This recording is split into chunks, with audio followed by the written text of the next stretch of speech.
And my inner disabled crown.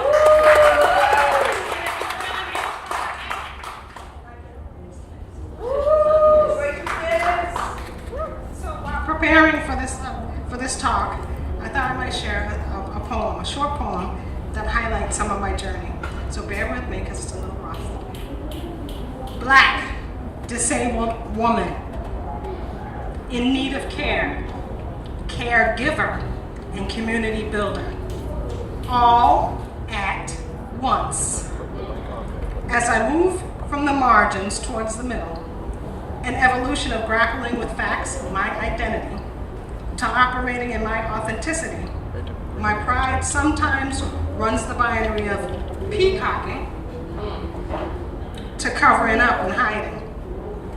I beat back the urge to become a blur and take my place center stage as I enter the center and cipher of my life, knowing my D-I-S prefix doesn't only mean not and un, but also includes a Latin and Greek derivative, as do I, meaning duo and two.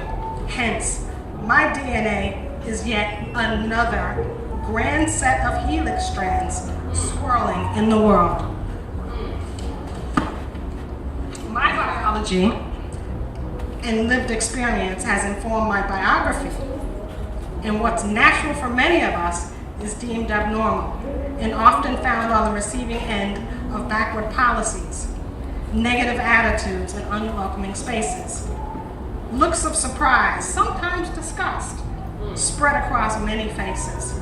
Sometimes syrupy sweet and patronizing, perhaps a pat on the head, which is not at all relaxing, nor inspiring. Questioning choices, side-eyeing, second-guessing your abilities, never believing you're in charge of your body and personal autonomy. You could possibly be desired, sexual, a parent, and run a household, be vocal, unapologetic, and bold.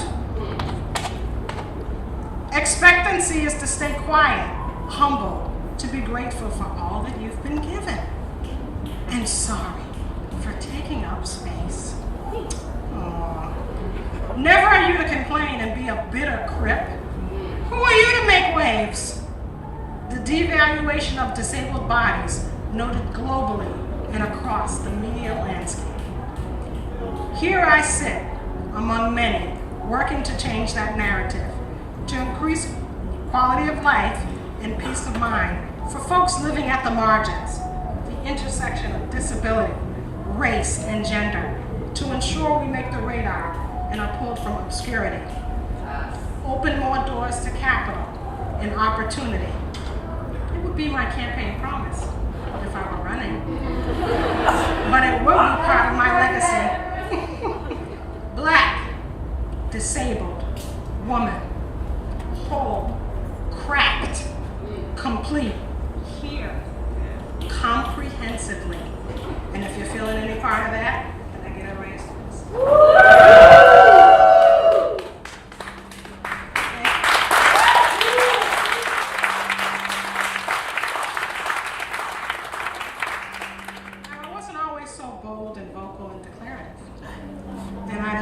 Use mobility aids like I am today, rolling up in these fine set of wheels. Right? My turning point happened about 15 years ago. I'm 46 now. And so in my 30s, my disability, which is muscular dystrophy, and if you're unfamiliar with what that is, it's a neuromuscular disability that affects my core muscles. And so during this time, it started to affect my mobility more, and also my respiratory muscles. So I thought to myself, I probably should, change a couple of things, maybe slow some things down, and change the course of my life's trajectory. Another thing that was grounding me at the time is that I had a young daughter. And you have little eyes watching you that are absorbing everything you're doing and internalizing how you respond to challenge and change. And I kept thinking about that. So I said to myself, you need to build a better blueprint so that she has something that she could mirror herself after. She didn't have to be the exact a clone, but at least I can show her how to be in the world, and then that would be a jump-off point for her. Now, around the same time, when I started thinking about what I was passionate about, what I really wanted to do, and how I would change course, disability advocacy kept popping up, and a lot of times it was due to frustration, lack of access, structural and system-wide, if I can get it out right.